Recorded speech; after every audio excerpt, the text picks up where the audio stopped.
It's time for today's Sweet Dreams story. I'm Ruthie Hart.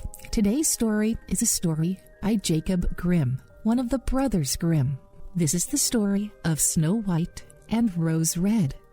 There once was a poor widow who lived all alone in a hut with her 2 children, who were called Snow White and Rose Red, because they were like the flowers which bloomed on 2 rose bushes that grew before the door.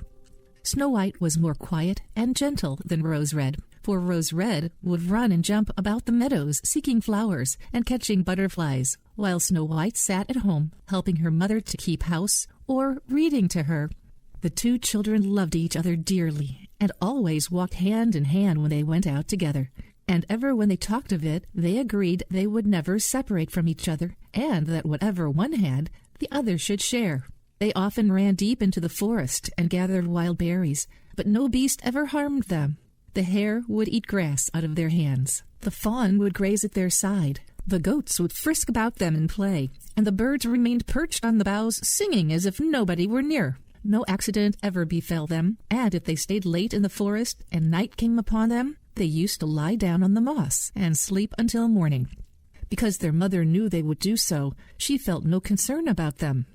Snow White and Rose Red kept their mother's cottage so clean that it was a pleasure to enter it. Every morning in the summertime, Rose Red would first put the house in order and then gather a nosegay for her mother, in which she always placed a bud from each rose tree. Every winter's morning, Snow White would light the fire and put the kettle on to boil, and although the kettle was made of copper, it shone like gold because it was so well scoured. In the evenings when the flakes of snow were falling, the mother would say, "Go, Snow White, and bolt the door." And then they used to sit down on the hearth, and the mother would put on her spectacles and read out of a great book, while her children sat spinning. One evening when they were sitting together, there came a knock at the door. "Make haste," Rose Red cried to her mother. "Make haste and open the door. Perhaps there is some traveler outside who needs shelter." So Rose Red drew the bolt and opened the door, expecting to see some poor man outside. But instead, a great fat bear poked his black head in. Rose Red shrieked and ran back, and Snow White hid herself behind her mother's bed. The bear, however, began to speak and said, "Be not afraid. I will do you no harm. But I am half frozen, and I wish to come in and warm myself." "Poor dear," cried the mother, "come in and lie down before the fire, but take care you do not burn your skin." And then she said, "Come here, Rose Red and Snow White. The bear will not harm you." So they both came back and welcomed the rough visitor. "You children," said the bear before he entered, "come and knock the snow off my coat." Then they took their brooms and swept him clean, and he stretched himself before the fire and grumbled out of his satisfaction. In a little while the children were becoming familiar enough to play tricks with the unwieldy animal. They pulled his long shaggy skin, set their feet upon his back, and rolled him to and fro. The bear bore all their tricks with good temper, and if they hit him too hard, he cried out, "Leave me my life, you children, or you'll never wed." When bedtime came and the others were gone, the mother said to the bear, "You may sleep here on the hearth if you like, and then you will be safely protected from the cold and bad weather." As soon as day broke, the 2 children let the bear out, and he trotted away over the snow. Afterward, he came every evening at a certain hour. He would lie down on the hearth and allow the children to play with him as much as they liked, till by degrees they became so accustomed to him that the door was left unbolted till their friend arrived. But as soon as spring returned and everything outdoors was green again, the bear one morning told Snow White that he must leave her, and could not return during the whole summer. "Where are you going then, dear bear?" asked Snow White. "I am obliged to go into the forest and guard my treasures from the evil dwarfs. For in winter, when the ground is hard, they are obliged to keep in their holes and cannot work through. But now, since the sun has thawed the earth and warmed it, the dwarfs pierce through and steal all they can find. And what has once passed into their hands and gets concealed by them in their caves, it's not easily brought to light."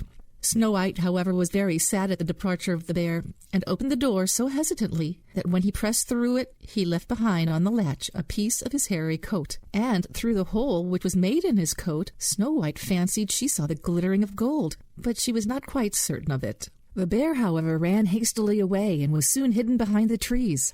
Some time afterwards, the mother sent her children into the wood to gather sticks. On the way they came to a tree lying across the path, on the trunk of which something kept bobbing up and down, and they could not imagine what it was. When they came nearer, they saw it was a dwarf with an old wrinkled face and a snow-white beard a yard long. The end of his beard was fixed in a slit of the tree, and the little man kept jumping about, for he did not know how to free himself. He glared at the two girls with his fiery eyes and exclaimed, "Why do you stand there? Are you going to pass without offering me any assistance?" "What have you done, little man?" asked Rose Red. "I drove the wedge in properly, and everything was going well, when the smooth wood flew upward, and the tree closed suddenly together, that I could not draw out my beautiful beard, and here it sticks, and I cannot get away." The children took all the pains they could to pull the dwarf's beard out, but without success.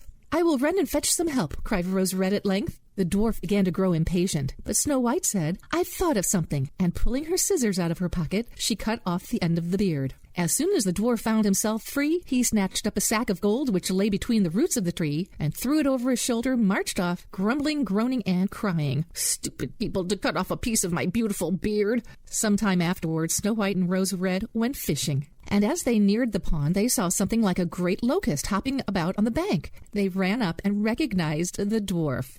"What are you after?" asked Rose Red. "You will fall into the water." The little man had been sitting there fishing, and unfortunately the wind had entangled his beard with the fishing line. And so, when a great fish bit at the bait, the weak little fellow was not able to draw it out, and the fish had the best of the struggle. The dwarf held on by the reeds and rushes which grew near, but to no purpose, for the fish pulled him where it liked, and he must soon have been drawn into the pond. Just then the two maidens arrived and tried to release the beard from the fishing line, but it was so entangled that they could not get it loose. So one of the maidens pulled out her scissors again and cut off another piece of the beard. When the dwarf saw this done, he was so angry, he exclaimed, "This is the way you disfigure my face! Was it not enough to cut it once, but now must you take away the better part of my fine beard?" When he said this, he took up a bag of pearls which lay among the rushes, and without speaking another word, slipped off and disappeared behind a stone. Not many days after this, the mother sent the two maidens to the next town to buy thread, needles, pins, laces, and ribbons. Their road passed over a road strewn with rocks. Just over their heads they saw a great bird flying around, and every now and then dropping lower and lower, till at last it flew down behind a rock.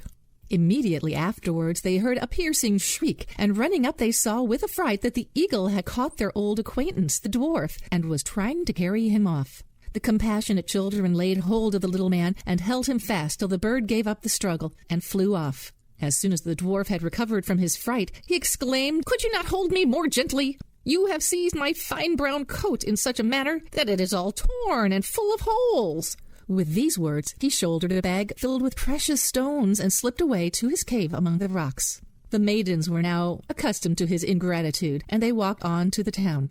Going home, they passed over another area on which the dwarf had shaken out his bag of precious stones, thinking nobody was near. The sun was shining, and the bright stones glittered in its beams, displaying such a variety of colors that the two maidens stopped to admire them. "What are you standing there gaping for?" asked the dwarf, while his face grew as red as copper with rage. Then a loud roaring was heard, and a great black bear came rolling out of the forest. The dwarf jumped up in terror, but he could not get to his hiding place before the bear overtook him. He cried out, "Spare me, my dear Lord Bear! I will give you all my treasures. Only give me my life, for what have you to fear from a little weak fellow like me? There are two wicked girls. Take them." The bear, however, without troubling himself to speak, gave the bad-hearted dwarf a single blow with his paw, and he never stirred again. The maidens were going to run away, but the bear called to them, "Snow White and Rose Red, fear not! Wait a bit, and I will go with you." They knew his voice and stopped, and as the bear approached them, his rough coat suddenly fell off, and he stood up, a tall man dressed entirely in gold. "I am a king's son," he said, "and was condemned by that wicked dwarf to wander about in this forest in the form of a bear till his death released me. He also stole all my treasures."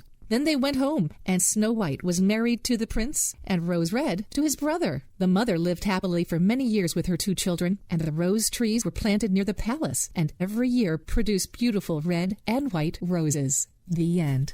That was the story of Snow White and Rose Red. Now let's snuggle down into your covers and take a few deep breaths.